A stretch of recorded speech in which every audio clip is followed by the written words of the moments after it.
The tycoons of social media have to stop pretending that they're friendly nerd gods building a better world and admit they're just tobacco farmers in t-shirts, selling an addictive product to children. Because let's face it, checking your likes is the new smoking. Philip Morris just wanted your lungs. The App Store wants your soul. There are 2 billion people, more than 2 billion people on Facebook. That's more than the number, it's about the number of notional followers of Christianity. People check their phones 150 times a day, the millennial sort of audience.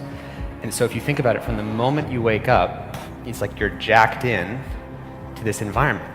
And thoughts start streaming into your head, designed by a few technology companies. What we find is the typical person checks their phone every 15 minutes or less, and half of the time they check their phone, there's no alert, no notification. It's coming from inside their head telling them, gee, I haven't checked in Facebook in a while. I haven't checked on this Twitter feed for a while. I wonder if somebody commented on my Instagram post. That then generates cortisol, and it starts to make you anxious, and eventually your goal is to get rid of that anxiety, so you check in. And apparently we feel stressed when we can't get our phone or when our battery is about to die. You probably know this feeling.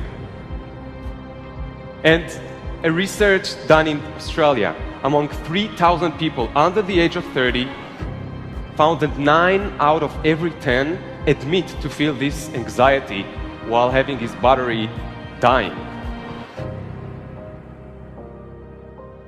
Steve Jobs revolutionized the entire world with the iPhone, and he never let his children use it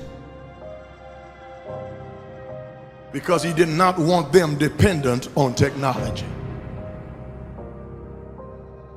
Right now, an infant is getting their first laptop that's soft and squishy and makes noise. Right now, a child is being born online and being favorited and retweeted. The hypergenerational segregation of our time is bizarre, unhealthy, and historically unprecedented.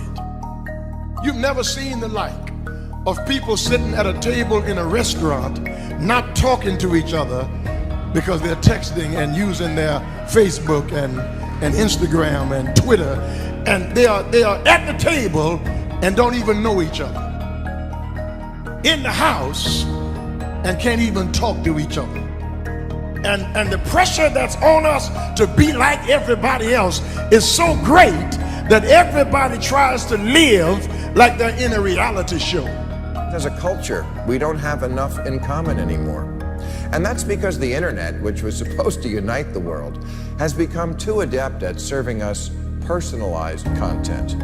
Do you know what I saw on Yahoo's front page this morning? No, you don't, because mine isn't the same as yours. People get news feeds now that just spit back customized stories based on what we've clicked on in the past. We are great consumers, but poor producers. We will buy what we can't afford with money that we don't have to impress people we don't even know, trying to be like everybody else. Get off of Facebook and put your face in a book. Right now, a teenager is photoshopping their selfie because as a society, we're telling them they're not good enough. Right now, influencers encourage narcissism without knowing the breadth and depth of their impact on their audiences. Right now, 40,000 spectators are in an Olympic football arena watching a competitive esports competition because this is this generation's football match. There's always this narrative that technology is neutral and it's up to us to choose how we use it. This is just not true. Technology is not neutral. It's not neutral. They want you to use it in particular ways and for long periods of time because that's how they make their money. You don't realize it, but you are being programmed. It was unintentional, but now you got to decide how much you're willing to give up, how much of your intellectual independence. If you feed the beast, that beast will destroy you. If you push back on it, we have a chance to control it and rein it in.